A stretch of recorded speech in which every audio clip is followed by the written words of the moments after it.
Alrighty, welcome back to another episode of the Cody Tucker Show. As always, I'm your host, Cody Tucker. Be sure to like and subscribe, tell a friend, go to the merch store, buy a t-shirt. I'm going to keep pounding this into the fucking ground until, start moving a little merchandise. But, if you get a chance, buy something. Christmas is coming up, Hanukkah's coming up, and Ramadan. Equal holidays in my mind. One should not be celebrated more than the other.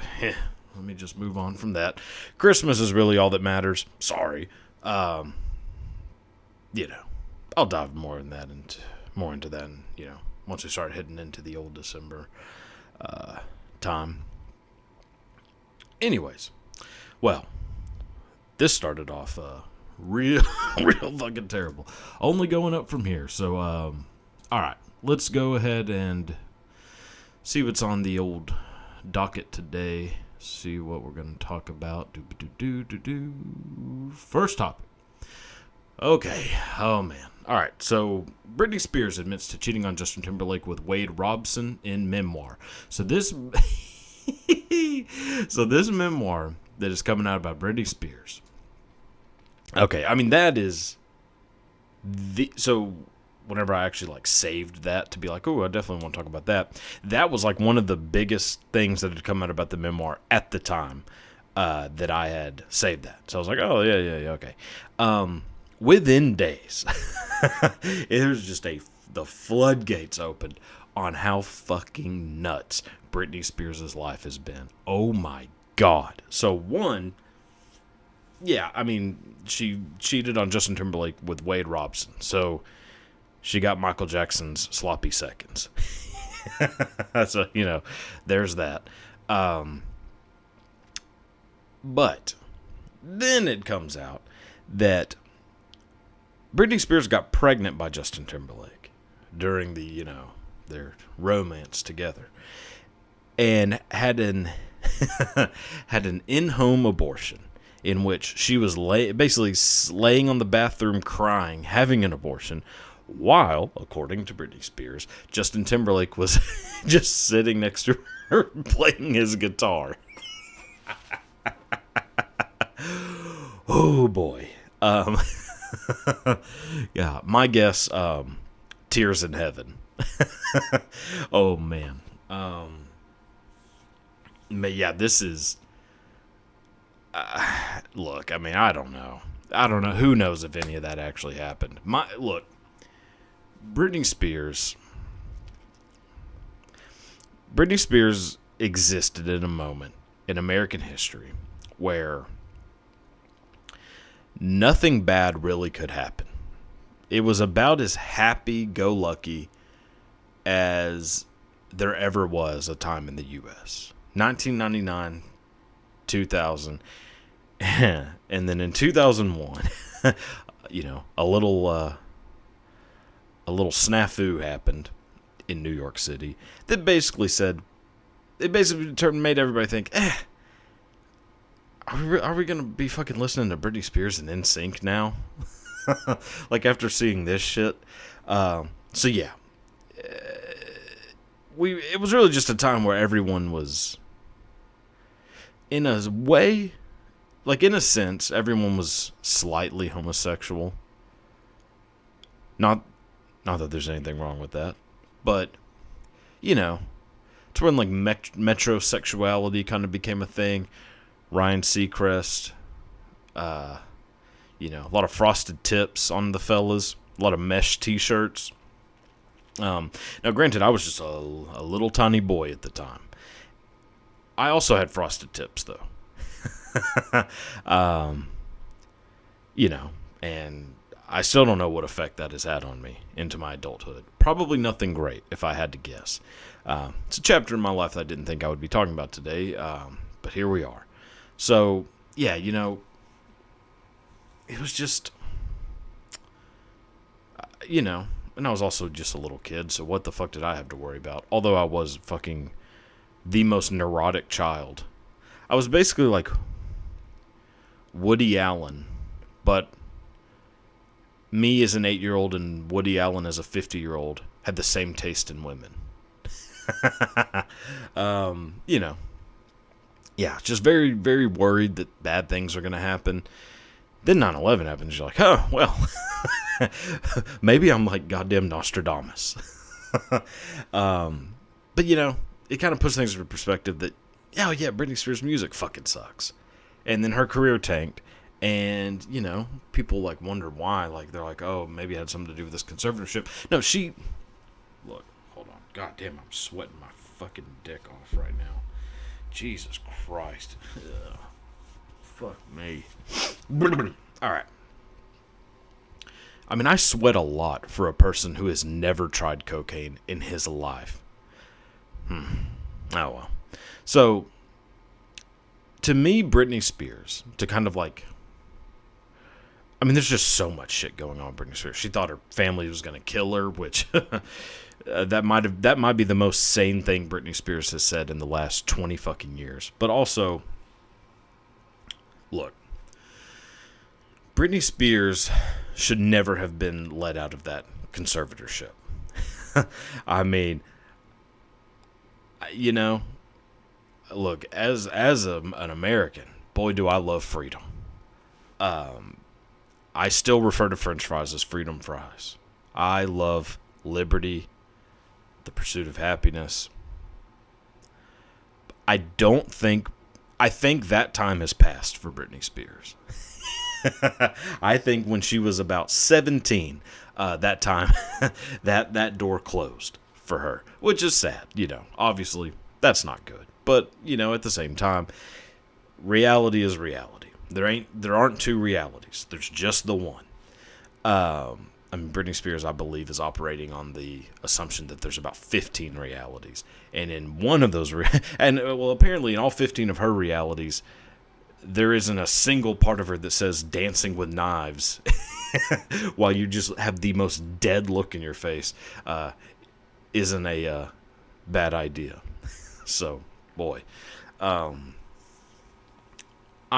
know, to me, Britney Spears is basically like the pop music version of Shamu or like a circus lion.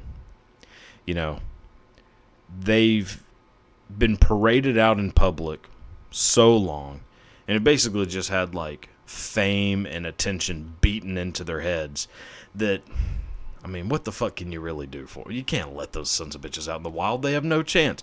Britney Spears is out in the wild now, and look at what's going on. Holy shit. She needed to be locked up in that goddamn house. Just like if you took Shamu and put his ass in the, you know, Gulf of Mexico, the fucker it'd go. Look, if you took a circus line and just dumped it out into the middle of fucking, you know, the savannah, I mean, he's done for. There's no chance. You got to just keep fucking beating that son of a bitch over the head, you know, until the circuses are all closed. Like, Britney Spears is, you know, she's a risk to the world. Like, there is to me a very solid chance that, I don't know, man. Things are gonna go real bad. I mean, they kind of already are. I mean, you know, leave Justin alone. He's had enough fucking problems to deal with. Now, if this is all true, if this son of a bitch was was just strumming his guitar while she's having an abortion on their, you know, in their bathroom, oh man, old JT might have made a bit of a tactical error. But you know, he ended up with Jessica Biel, so that worked out real fucking well for him. Yeah. Look, I don't know. You know, Britney, I mean, I just, you know, at some point, you're just too far gone. Like, you've gone off into the ether a little too far. It's like when people, I mean, she's like fucking Sid Barrett. Like you just look in her eyes and you are looking into the back of her fucking head. Like, there is nothing there at all. And I mean, none of this is her. I mean, I'm not just trying to like shit on Britney Spears, although it is pretty easy to do and kind of fun in a lot of ways. But none of this shit's her fault. But at the same time, the truth is the truth. And when you stare into Britney Spears' eyes long enough, her eyes, it begins to stare back at you. Like, she is the human abyss. And I mean, there's just nothing there. I mean, holy fuck. She's like a real doll. Like those weird, creepy, sex dolls that the Japanese fellas enjoy. Like, she's like one of those that she basically now is like a real doll version of Britney Spears that like a, middle-aged Japanese man was granted a wish, and that was his wish, that his Britney Spears real doll would come to life. And here it is. And it is now dancing with knives. That's not good. Well, that's life, though. That is life. It'll happen to all of us one day. Some sooner than others. God damn. It is like, how the fuck is it this hot inside right now? I mean, we're in goddamn October. Damn near Halloween. And it feels like it's 150 fucking degrees in here. And, I mean, I've been cranking this thermostat down. Whatever. Fuck it. Alright, moving on. I get a little agitated when I'm hot. Holy fuck. Alright. Oh, Jesus Christ. Adele was, in her words, borderline alcoholic as she reveals she gave up drinking 3 months ago. Let me tell you something. There is no such thing as being a borderline alcoholic. You are an alcoholic, or you just like to drink. There is no such thing. There is no borderline alcoholic. Like, speaking from a pretty good amount of experience on this, I was never a borderline alcoholic. There was a time in my life where alcohol was not available to me, so I wasn't able to drink every day. And as soon as the possibility of me drinking every day became a reality, I made sure it happened. That is because I guess I was a fucking alcoholic. I was, I believe, already an alcoholic before I ever had alcohol. I just couldn't get it. It was easier, actually. Like, before I'm trying to think when I started drinking, decently socially, I was probably like 17 or 18, whenever I started drinking, at least on a weekly basis. I would have been drinking every single day if I could have gotten alcohol every single day. Adele is, I don't know how fucking old she is, 30, 31 maybe? Maybe even a little older than that. If you are above 21, living in the U.S., I don't know, is the drinking age different in England? Is it like 18 maybe? I think it's 18. Whatever the drinking age is in your country. So for, us here in, the good old home of the red, white, and blue, 21. The day you turn 21, if you aren't an alcoholic, a full-blown alcoholic, then you're not one. Like, if it is a possibility for you to have alcohol every day and you choose not to, you're not an alcoholic. I was choosing to drink every single day. And had I been able to get alcohol when I was 13, 14, 15, I would have done it. I would have been drinking every single day. Because the few times I was able to get alcohol when I was, 13, 14, boy, did I love it. As soon as it touched my lips, I was like, oh my God, this is the greatest thing ever invented. So, yeah, I was already an alcoholic who just didn't have alcohol. I still consider myself an alcoholic. And I haven't drank in 4-ish years. And I still consider myself to be one because I know that if I did go to, a liquor store right now and buy a bottle of Jack Daniels, it would be gone within a couple of hours, and I would be back at the liquor store getting another one. And I would do that tomorrow, the next day, and it'd just be back into that. So, like, I do not believe that part of me is gone at all. I don't know if it ever would be gone. I just, stop drinking, so I don't have to worry about getting a DUI. I don't have to worry about having fucking cirrhosis, all the bad shit that comes with being alcoholic. I don't have to worry about it. Adele is not a fucking alcoholic. She's not borderline alcoholic. You either are one or you're not. How that works. Like, you don't borderline have cancer. You either go to a doctor. The doctor's not going to say, you could probably get cancer within the next couple of years if you stop wearing sunscreen. Like, you either go in and get some shit removed and they tell you have cancer, or they say, you don't got it. Congratulations. That's how it works. Now, I'm not saying alcoholism is a disease like cancer, which is, God, one of the most absolutely idiotic arguments ever.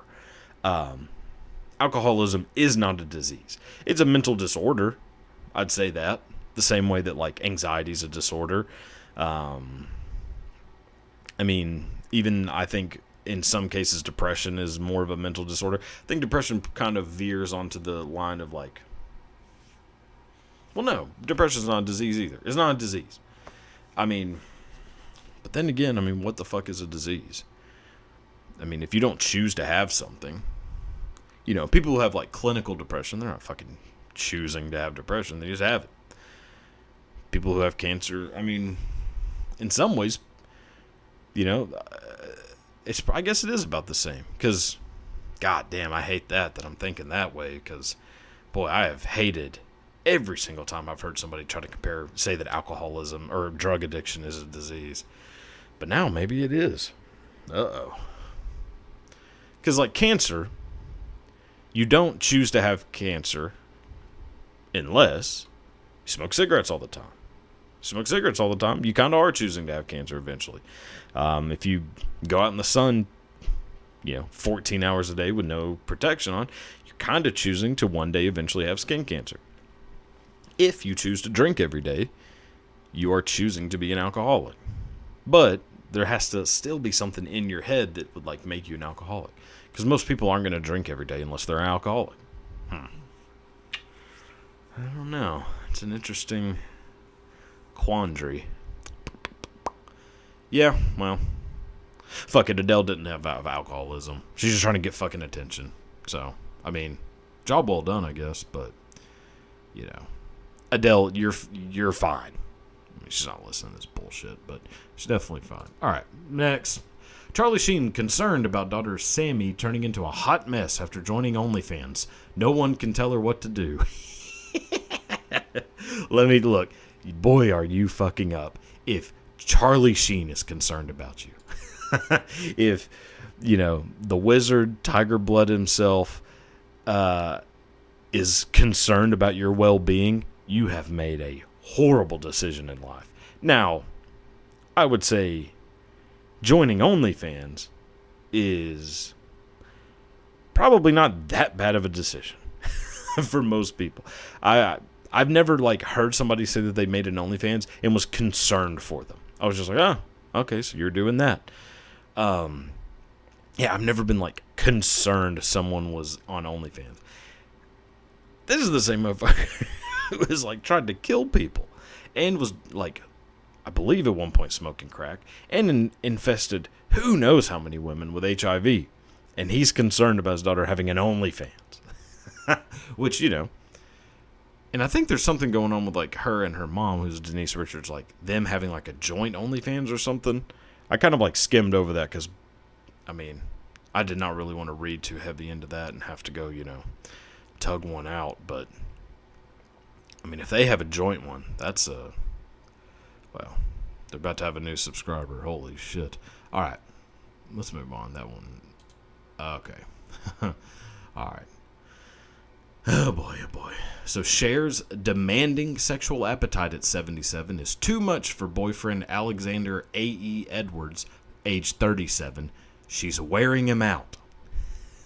I think I speak for everyone who just heard that when I say, oh my God. Now, I mean, obviously for 77, sure, it's pretty fucking hot. And if I had the opportunity, yeah, definitely having sex with Cher. Like, one of the most beautiful women of all time. I mean, now, I guess how good can you look at 77? I just imagine, like,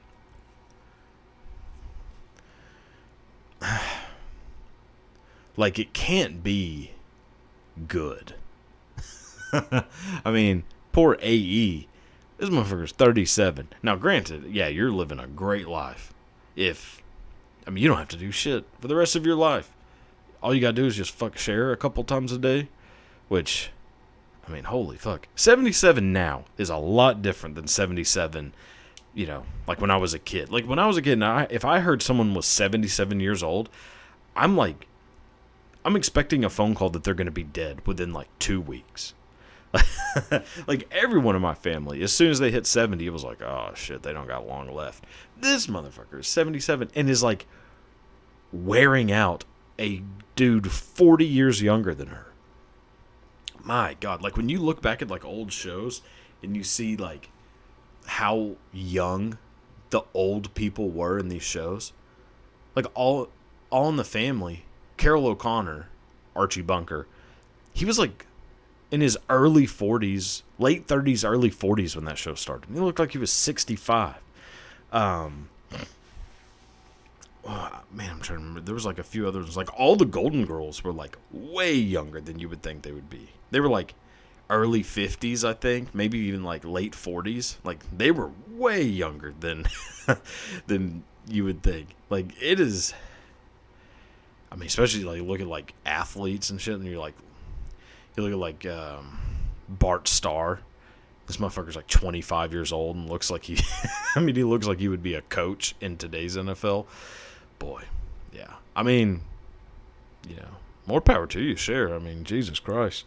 If you're still fucking tossing that thing around at 77 that much to wear out a young buck, I don't know. I just... something about it just is fucking weird. That being said, old Raquel Welch was like 80 when she died almost. And I 100% would have, gone after that if, well, it's too late now. So, anyways, Cher, good job. AE, get it together, dude. I mean, there's no telling, like, how nice your life is living with a woman who is 77 years old and has so much fucking money and isn't, like, grotesque by any stretch of the imagination. She does kind of look like Marilyn Manson now, which is, a bit alarming.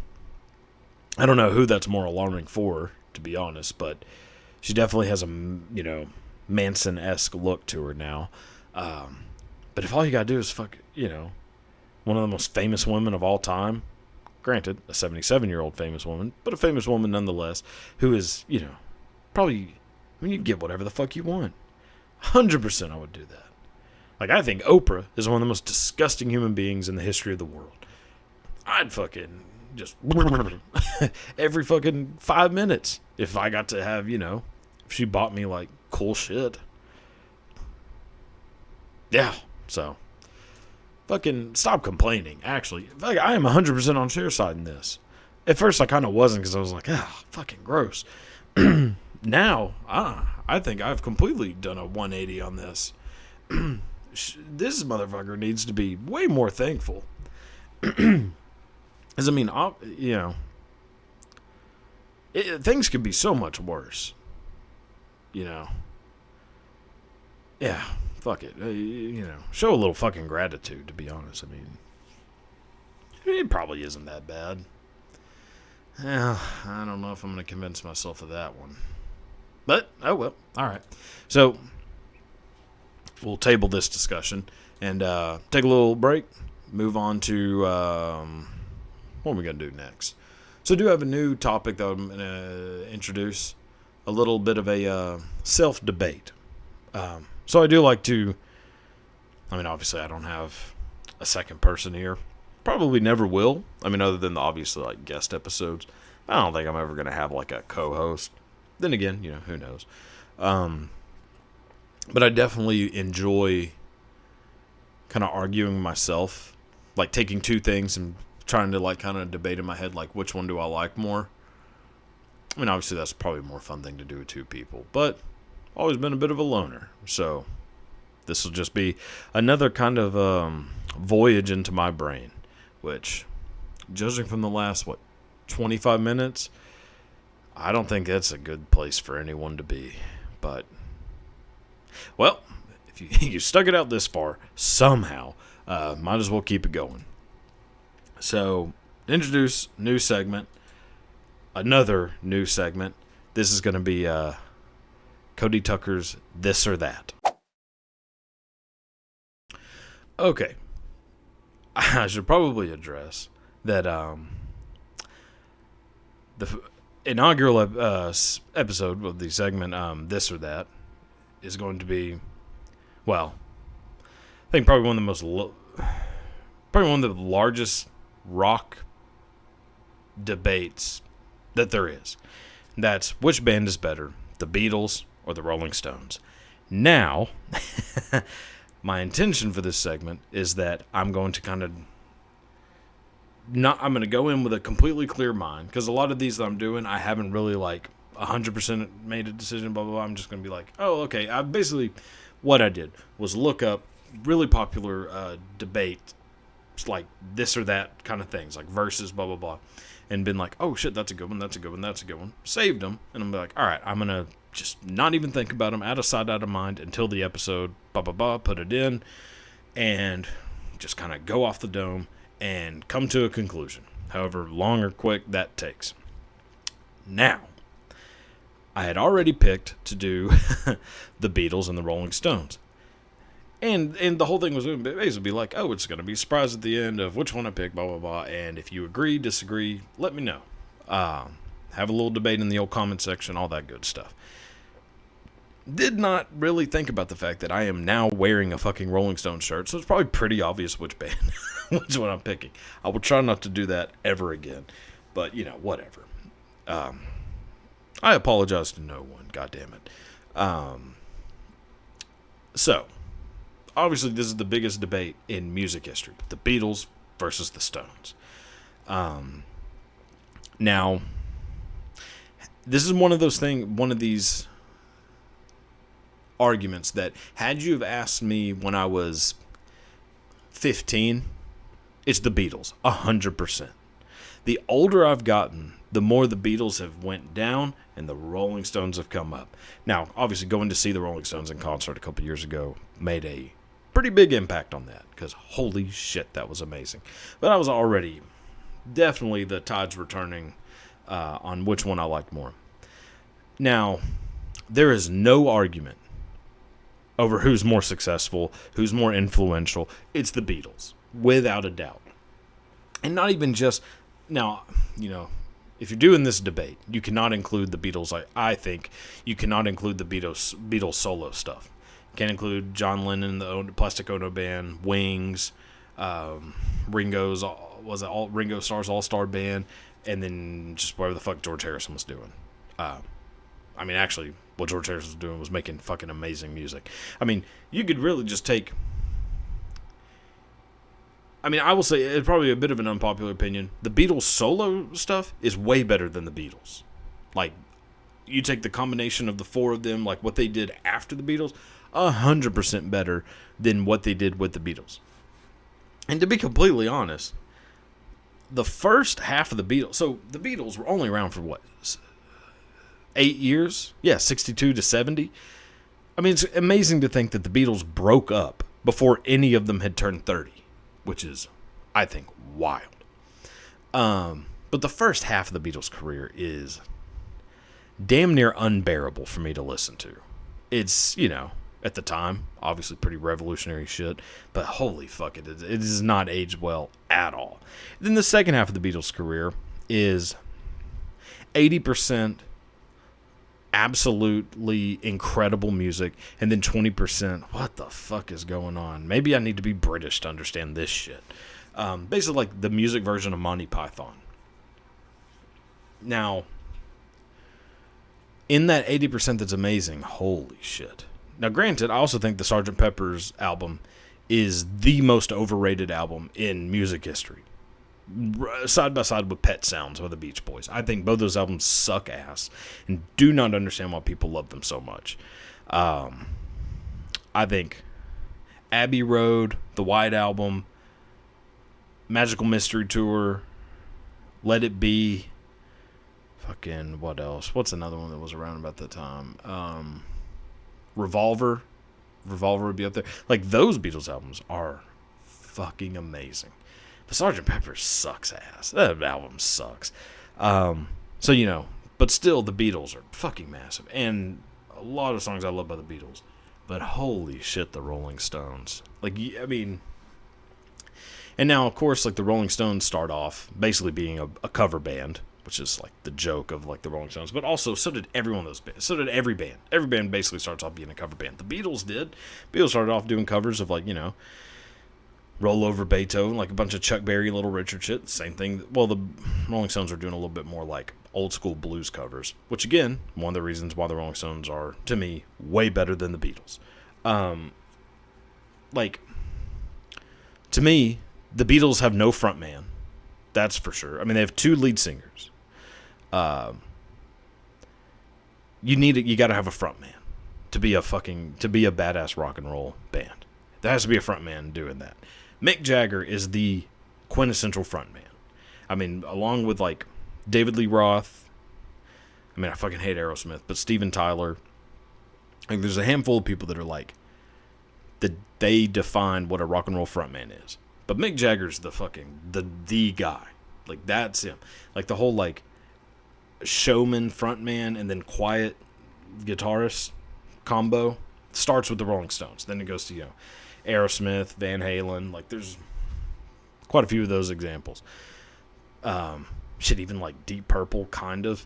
But goddamn, the Rolling Stones music to me is just so much better than the Beatles. Like, it's really not even close to me anymore. It used to be like where I'd be like, oh man, I could never pick between the two. Bullshit. Fuck the Beatles. I mean, not fuck the Beatles. The Beatles are still incredible. But like, no. The Rolling Stones are so much better than the Beatles. I mean, like the Stones albums, like Let It Bleed, on Her Satanic Majesty's Request. I think I fucking said that name wrong. Exile on Main Street. Like, all those Rolling Stones albums are so fucking good. Even like early like Rolling Stones albums, you know, like even their like pop songs are so much better than the Beatles pop songs.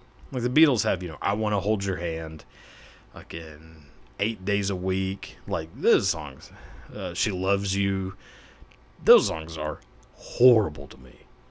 Can't Buy Me Love, oh my god, Can't Buy Me Love is, to me, one of the worst songs ever made. Rolling Stones versions of that are like Mother's Little Helper, 19th Nervous Breakdown, Street Fighting Man, Let's Spend the Night Together. That's probably the closest to like a Beatles song that the Rolling Stones have. And then there's like Get Off My Cloud, Ruby Tuesday, As Tears Go By. Like, they have, you know, they're kind of like pop songs. But, I mean, it's just miles above the Beatles. And the talent on the Rolling Stones is way more. Like, I mean, obviously, eventually Ronnie Wood, but like, original with Brian Jones is more talented than any member of the Beatles. Although George Harrison, to me, my favorite Beatle, which I think that's probably a bit of an unpopular opinion, but I fucking love George Harrison. And George Harrison was massively talented. But look, Brian Jones, way more talented than anyone in the Beatles. And then, what was it, Mick Taylor? He's more talented. Ronnie Wood. And then, of course, obviously, Keith Richards, Bill Wyman, Charlie Watts. And then fucking Mick Jagger. No one in the Beatles fucking holds a candle to Mick Jagger's old ass. So, yeah. So, the answer's the Rolling Stones. Let me know what you think. Agree, disagree. Who knows? But yes, Rolling Stones, 100%. beats the Beatles. So that'll be that one. Move on to the old my Mount Rushmore.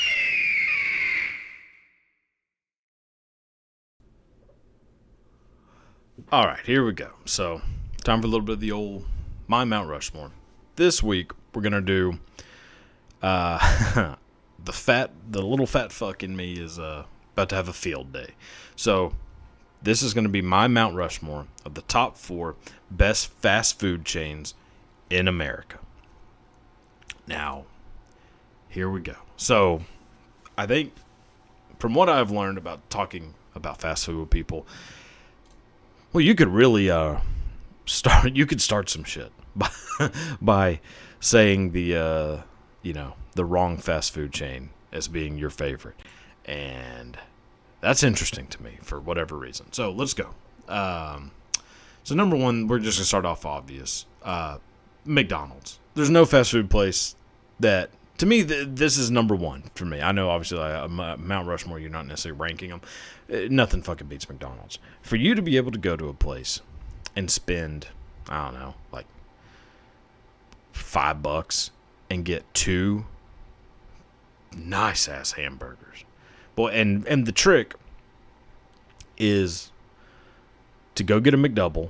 So my McDonald's. So what I'll do actually for each of these is just tell what my go-to order is for each one too, because it might be quite astounding to some people. So whenever I go to McDonald's, my go-to order: 2 McDoubles, no pickles and onions, add Big Mac sauce, and a large order of fries, and a Coke. McDonald's Coca-Cola. Oh my God. Which I know the Sprite, it gets a lot of attention, as it should. McDonald's Coca-Cola is the greatest drink on the planet. There's basically 100% chance that as soon as I'm done with this bullshit, I'm going to McDonald's right after this. Which is not good for me to have that in my head, because I got 3 more fucking places to talk about. So I might put down about 15,000 calories worth of food today. But yes, McDonald's, that's my go-to order. McDonald's 100% taking a spot on Mount Rushmore. All right, so now number 2, Taco Bell. Liv Moss. Is that Taco Bell? Yeah, I'm pretty sure that's Taco Bell. So, all right, so Taco Bell, second place on Mount Rushmore. Go-to order. This is where I really this is where I kind of fuck up food-wise and just over-order. See, for McDonald's and most fast food places, you're just getting one thing and a side. Taco Bell, there's not really sides. So I'm just getting and everything sounds good always. So anyways, Taco Bell, this is no bullshit. This is my order. 2 5-layer burritos, a Mexican pizza, now that the fucking thing's back. But if it wasn't, then I'd pick 1 or 2 other things. 2 5-layer burritos, Mexican pizza, and a chicken quesadilla. And 40 packets of hot sauce. That's my go-to for Taco Bell. I don't fuck around with the Baja Blast. Don't care about it. Don't care about the little fucking cinnamon twists or empanada. Fuck all that. 2 5-layer burritos, Mexican pizza, and a chicken quesadilla. And then I will most likely just eat that on the toilet, because it is going to be going through me so fast. It's basically there's just an open hole from mouth to anus whenever I eat Taco Bell. So there's number 2. Number 3, Pizza Hut. No one out pizzas the Hut, and that's goddamn gospel. Fuck Domino's. Domino's doesn't even come close. Papa John's. Those are really the main big chain pizza places.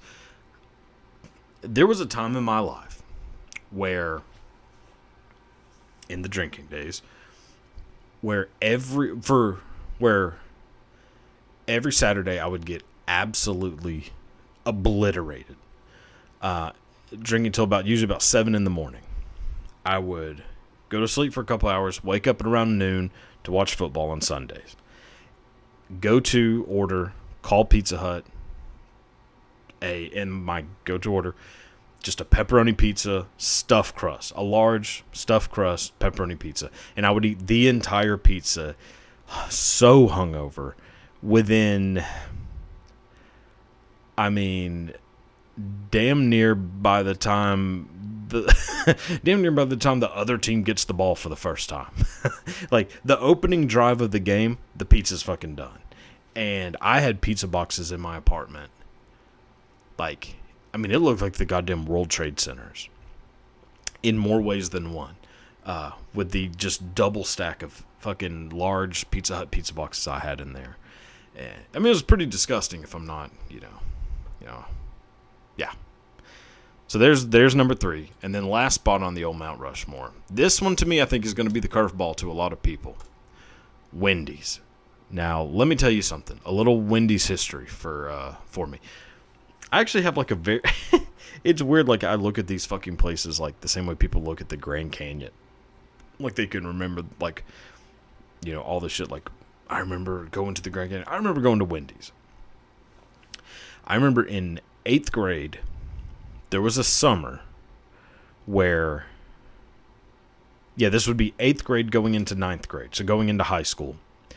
There was that summer, I ate, and I am not exaggerating this, as much as it is going to sound like an exaggeration. I ate the double Baconator, not the triple, just the double. That's how you know you're a fat fuck, when you're just like, oh no, it's just the double patty. The double patty Baconator, large fries, and a chocolate Frosty. In that summer, 5 days a week.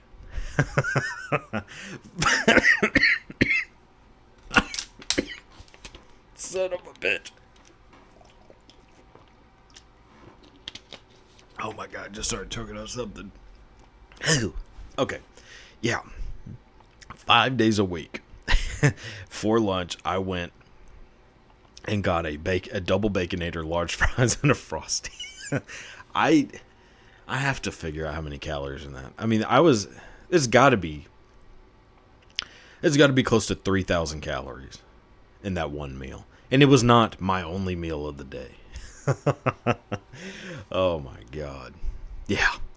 And that's my go-to order for Wendy's. And 100% dipping the fries in the shake, which, thinking about it in my head, sounds absolutely fucking gross. And I think, yeah, I'm not doing that shit. That's so nasty. And then as soon as I get there, a fry is ending up in that fucking Frosty. Oh, fuck. Alright, so let's go ahead and move on. So there's the Mount Rushmore. Goddamn, I am starving right now. So thank you, McDonald's, Taco Bell, Pizza Hut, and Wendy's for, well, I mean, you definitely have given me a lot of happy moments in my life, but you've also turned me into a massive fat fuck who, really has a hard time with stairs. So, and a hard time buying clothes. Holy shit. So, I mean, I have like outgrown Walmart, which, yeah, it's time to either buy an elliptical machine or walk in front of a train. One is much easier than the other, but, yeah, time to do something. Probably don't need to be eating at any of those 4 places ever again. But, yeah, I will be eating at least one of them a day for the next 4 days. So yeah, so there's Mount Rushmore. Now let's move on to, where that come from. Here we go. All right, here we go. So, a little bit of where that come from. Or talk about the origins of a word or phrase that you may not know. You know the word, you know the phrase, you may not know where it comes from. So, yeah, here we go. So, in New York, we're going back about 400 years. So when New York was settled, most people may know this, it was settled by the Dutch. So the fellas from the Netherlands came to New York, and it was called New Amsterdam. I mean, it's where like Wall Street came from, because there was an actual wall. A lot of like the city name, I mean, not the names of the cities, but like a lot of the landmarks around New York City come from Dutch origins. Obviously, originally New York was settled by Native Americans.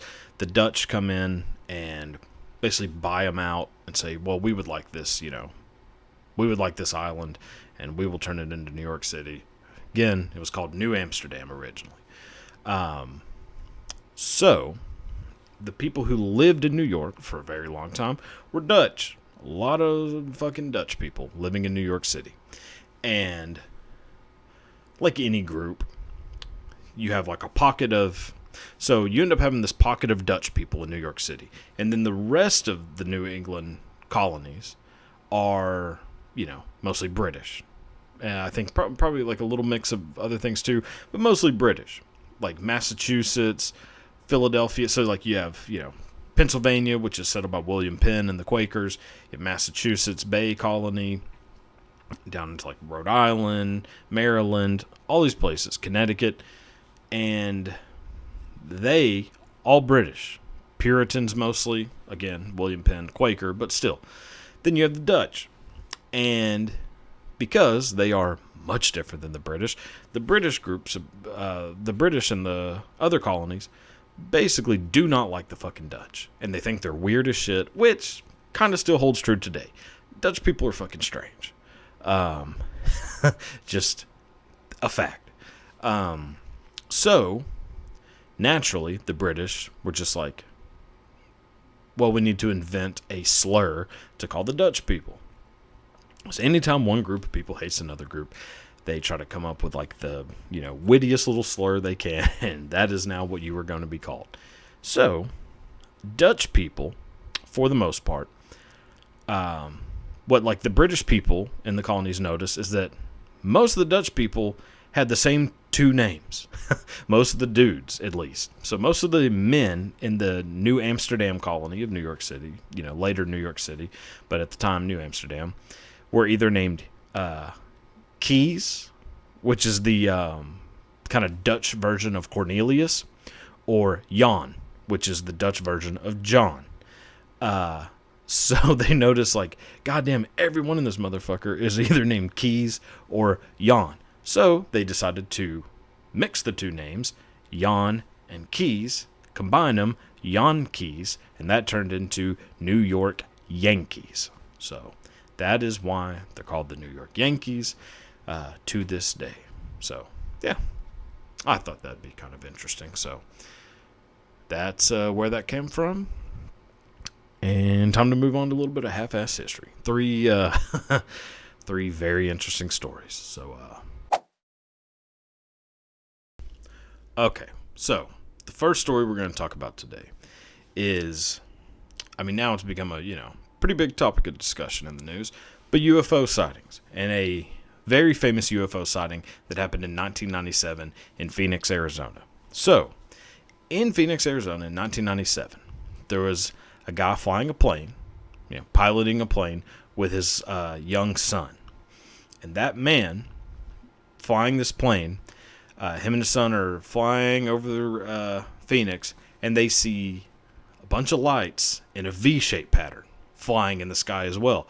And the son starts kind of freaking out and is telling his dad, like, I'm worried, I'm afraid, blah, blah, blah. So the dad calls in and radios in, I am pretty sure that I'm seeing a UFO right now. And I'm seeing like all these lights in a V-shaped pattern. He radios it in and becomes the first person to report what would be known as the Phoenix Lights. And the Phoenix Lights, in all, are witnessed by over 1,000 people in the Phoenix, Arizona area. So over 1,000 people report that they also saw this giant V-shaped pattern of lights flying through the sky. And it ends up getting, kind of halfway explained as being, whatever, something like military related, blah, blah, blah. A lot of people are still not convinced to this day that that's what it was. A lot of people are convinced that it was an actual UFO sighting. Well, that pilot, the pilot who was the first person to report seeing the Phoenix Lights, was a fella by the name of Kurt Russell. Yeah, the actor Kurt Russell was flying with his son Wyatt Russell in their plane. Kurt Russell and his son see the lights, report it, and he becomes the first person to report one of the largest UFO sightings in U.S. history. So, yeah, thought that's a pretty good one. So, let's see. What do I got? Okay, so this one is just weird and sad, really. So it involves arguably one of the greatest directors of all time. Basically the inventor of, the modern suspense horror films, Alfred Hitchcock. So Alfred Hitchcock, obviously legendary director of Psycho, The Birds, Rear Window, Vertigo, Rebecca, North by Northwest, like incredible movies that like to this day are like studied for their influence in later films. Like Steven Spielberg was a massive fan of Alfred Hitchcock, even like snuck in to like a studio lot whenever he was a kid to watch Alfred Hitchcock direct a movie one time. Like Alfred Hitchcock, undeniably a genius, also undeniably a psychopath. So Alfred Hitchcock used to just do very questionable things to people. Some kind of like harmless pranks, some not so much. So he used to, like for example, he would throw a dinner party and not tell anyone that every single food item, every single plate, napkin, the wall, everything would be blue. And he would make no notice of it before the party, during the party, or after the party. It's just you come to dinner and you're going to be eating, a blue salad, blue soup, and fucking blue roast beef. Whatever the hell Alfred Hitchcock was serving at these dinner parties. Your fork is going to be blue, your napkin will be blue, and he would just ignore it like it was completely normal.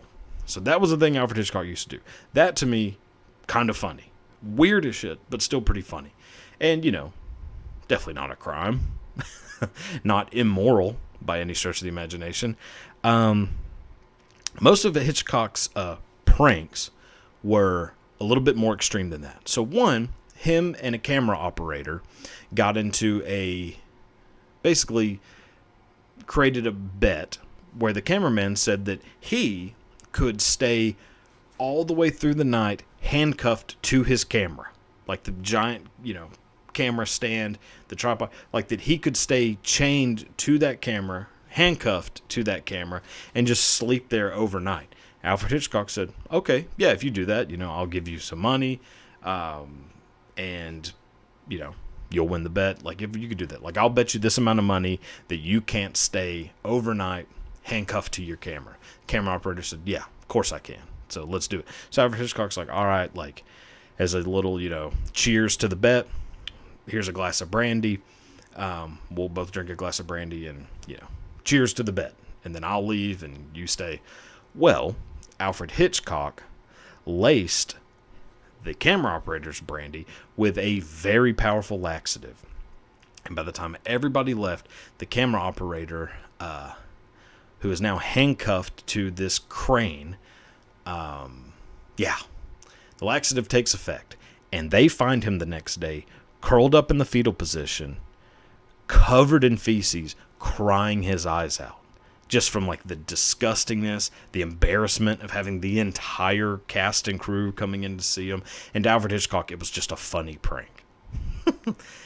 Now, the worst one, or one that's, I don't know, worst, best, whatever. One that is just wild to me is that during the filming of The Birds, the star actress was Tippi Hedren. Tippi Hedren, incredible actress, mother of, basically Tippi Hedren is like Hollywood legacy royalty in a way. So Tippi Hedren is the actress playing the lead in The Birds. Very beautiful woman. Alfred Hitchcock also thinks she's very attractive. Alfred Hitchcock is in a car with her alone and basically tries to come on to her and tries to get her to do some things with him. And she is not interested And Alfred Hitchcock is not really taking no for an answer and basically forces himself on her, but then she ends up getting out of the car. And so nothing fully happens, but it's 100% an assault on Tippi Hedren. And because she, turned him down, Alfred Hitchcock decided to basically make her life living hell on the set of The Birds. Mostly by torturing her with actual birds that he was, making her do scenes over and over and over with live birds that were like pecking her and like scratching her. And she ended up like damn near having a breakdown. And so Alfred Hitchcock was just like tormenting her. At one point, Alfred Hitchcock sent... Jesus, this one is fucking crazy. So at one point, Alfred Hitchcock sent a gift to Tippi Hedren's daughter. Tippi Hedren's daughter is the actress Melanie Griffith. But this time, she's a child. And what Alfred Hitchcock sent her as a gift was a doll of her mother, Tippi Hedren, in a coffin. And what that means, like what Hitchcock meant by that, who knows? But it was not well received by anyone on the Hedren side of the whole debacle. But yeah, so Alfred Hitchcock was, in all, just really not that good of a guy. There's actually a lot more stories than just that one, but I figured I'd just go through a couple. And yeah, so there's a couple stories of the asshole that was Alfred Hitchcock. All right, so time to move on to the last. All right, so the last one of the half-ass history that we're going to do today involves a person that I think is, without a doubt, the biggest douchebag, maybe in world history. I was going to say just like film history, but I think it might be the history of the world. Just a dickhead asshole of a human being. And that person is action hero, actor, turned lawman, turned deserter of the turned Vladimir Putin best friend, Steven Seagal. So, boy, there is a lot to go through if you're talking about Steven Seagal. And I'm just going to pick one side of Steven Seagal's life and talk about it today. So Steven Seagal, obviously famous for doing like martial arts movies where he is just beating the shit out of people and also running like a complete fucking jack-off. So Steven Seagal is, according to him, an expert in a martial art known as Aikido. And it is apparently this ancient art that Steven Seagal studied and became a master of. And then incorporated that martial art into his films and, was doing exhibitions to show the, effectiveness of Aikido. Well, so according to Steven Seagal, he went to Japan as a young man. And when he went to Japan, he claims that he trained under the founder of Aikido. The founder of Aikido, a fellow named, Morihei, yes. So the founder of Aikido is a fellow named Morihei Ueshiba. And Steven Seagal claims that he went to Japan as a young man and trained under the founder of Aikido, Mr. Ueshiba. Well, the only problem with that is that Steven Seagal moved to Japan in 1971. Morihei Ueshiba died in 1969. So Morihei Ueshiba died 2 years before Steven Seagal was ever in Japan. So that would make it, without a Ouija board, it would make it very difficult to train under him when the son of a bitch is dead. But according to Steven Seagal, he trained under him, became a master of Aikido, and, basically became like its new leader. Well, fast forward a little bit. Steven Seagal is now involved in the movie industry. And this time not as an actor. This is before acting, stage of Steven Seagal's life. At this point, he's just a stunt coordinator, basically like a martial arts trainer for a couple films. One of which is the movie. So one of the movies that Steven Seagal was a stunt coordinator trainer for was Never Say Never Again, which is a James Bond film. I believe the last James Bond film was Sean Connery. And so in, the kind of behind the scenes of the movie, Steven Seagal is supposed to be teaching Sean Connery this martial art, Aikido, in which Steven Seagal is a master of. Well, Steven Seagal apparently thought that Sean Connery was too arrogant for him, which, to be too arrogant for Steven Seagal, I mean, my God, yeah. So according to Steven Seagal, Sean Connery was much too arrogant, and to teach him a lesson, Steven Seagal grabbed him and just broke his wrist. Just completely snapped Sean Connery's wrist, and they had to, it fucked up filming, and I mean, obviously they still made the movie, but yeah, usually breaking the wrist of the guy playing James Bond in the James Bond movie, not going to go well for your career. Well, I mean, obviously Steven Seagal ends up having a somewhat successful career somehow. But again, all this starts off on a lie that Steven Seagal perpetuated, that he trained under this guy who was the founder of Aikido and became an Aikido master. He didn't train under this dude. The dude was dead before Steven Seagal ever went to Japan. Steven Seagal is a liar. And as you will find when you look into the life of Steven Seagal, lying is pretty second nature to Mr. Seagal. So, yeah, but that'll be just the little tip of the iceberg on the Steven Seagal stuff. I might end up doing 15 of these about Steven Seagal. I'm not exaggerating. So, we'll just see. But that's the first one. Just know Steven Seagal's a liar, and he broke Sean Connery's wrist, which is just, I think, a good place to start. So, yeah. So, there's that. And with that, that'll knock out this episode of the Cody Tucker Show. Thank you for watching. Tune in next week when we do the whole thing again. So, yep. With that,